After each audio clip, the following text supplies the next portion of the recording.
বন্ধুগণ, ভালো আছো তো নাকি? আমি তো বিন্দাস আছি। চলো আজকে কিছু মামুনিকে একটু হালকা পাতলা করে ধুয়ে আসি। ভিডিওটা তোমাদের সাথে দেখবো বলে ভালো করে আমি নিজেও দেখিনি। চলো তোমাদের সাথে একটু দেখে আসি আর ধুয়ে আসি। ভিডিওটা দেখেই আমি ফার্স্ট ভেবেছিলাম দিদি মনে হচ্ছে মাস্কটা কিনতে গিয়েছে নিজের সেফটির জন্য। আই মিন করোনা তো অনেক দিন আগে চলে গেছে, বাট এখনও অনেকে ইউজ করে, আমি ভেবেছিলাম তাই। কিন্তু তারপরে আমার মনে না একটা খটকা লেগেছে। চলো খটকাটা ঠিক দেখে আসি কিটা। এটা আবার কি দিদি?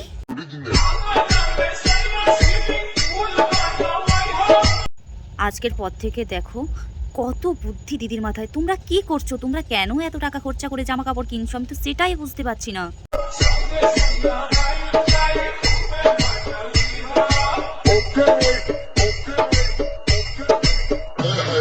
বাহ দিদি বাহ, তোমাকে তো সাবাসি দেওয়া উচিত। তুমি তো অনেক সুন্দর ড্রেস বানিয়েছো। তবে একটা কথা বলি, সবটাই ভালো করে বানিয়েছো।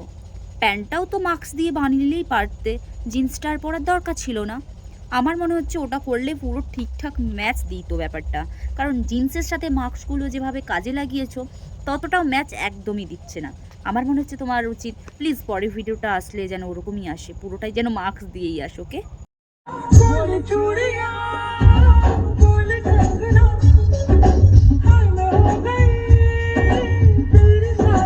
ভিডিওটা তোমরাও দেখলে এবং আমিও দেখলাম, বাট আমি কিছু বুঝতে পারিনি। একটাই কারণ বলছি যে ভেতরে কিছু পড়া আছে কি নেই আমি সিরিয়াসলি বুঝতে পারছি না। বাট তোমরা যদি বুঝে থাকো অবশ্যই কমেন্ট করে বলো। আমি সিরিয়াসলি কনফিউশনের মধ্যে আছি, ভেতরে কোনো স্কিন কালার বা কিছু আছে পড়া, জিন্স স্ল্যাক্স এরকম কিছু স্কিন কালারে কিছু পড়া আছে কিনা সিরিয়াসলি বুঝতে পারছি না। বাট তোমরা যদি বুঝতে থাকো অবশ্যই কমেন্ট করে বলো।